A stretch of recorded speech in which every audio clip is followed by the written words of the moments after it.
Okay, so I would like for you to try and do this problem based on what you already know about this question, and then come back to the video and see if you can actually do this. And if you know the formulas that you have to use but you forget what they are, we are in section 9.1, so you can reference your book, or if you don't have your book, obviously the Google, the old internet machine, will do a search for you and get you the formula.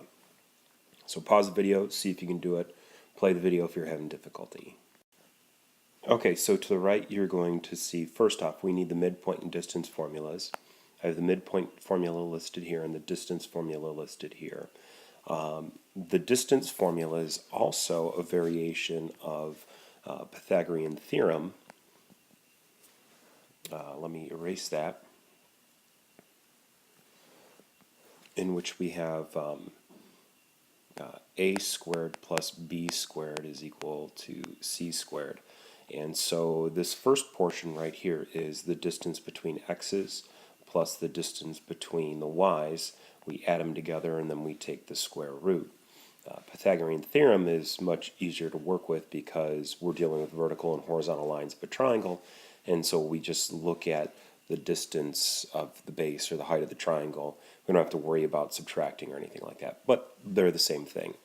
And because we're dealing with circles, another way to look at it is one thing that you may remember from your geometry classes is x squared plus y squared is equal to r squared. So that gives us, from the center to an edge of a circle, gives us the radius squared. And so we can actually use this guy to our advantage in certain situations. So we want to find the center and radius of a circle who has endpoints at -2, 5, and 8, 7. So the first thing I'm going to do is I'm going to find the midpoint. And I know the midpoint is my a's added together, divided by 2, and my y's added together, divided by 2. And the way that I remember the midpoint formula is it's the middle, so it's an average of the 2 points. So how many points do I have? I have 2 of them, so I add the 2 together and divide by 2.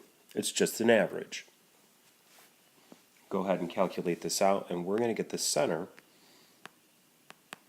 of the circle at 3, 6. Okay? Now we're going to go ahead and use the distance formula, and what I like to look at is this. This is a lot easier to remember. So, and it gets us the radius. So radius squared is equal to the difference of the x's. So the difference of the x's is, and we're going to use from the center. So we're going to use these points, okay?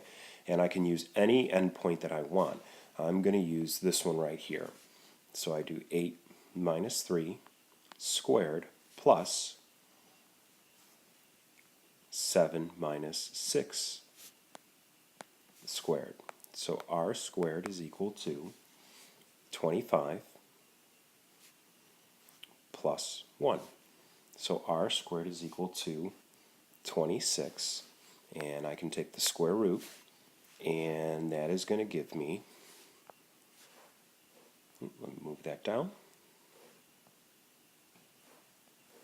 and that's going to give me r is equal to the square root of 26, which reduces to 2. Oh, no, it doesn't reduce. Sorry about that. Let me erase. My factors are 2 and 13, and that doesn't reduce. So I have my center at 3, 6, and my radius as root 26.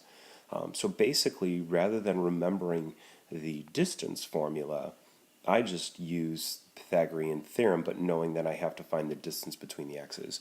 Whatever is easier for you. You know, there's 3 different ways to look at the formula.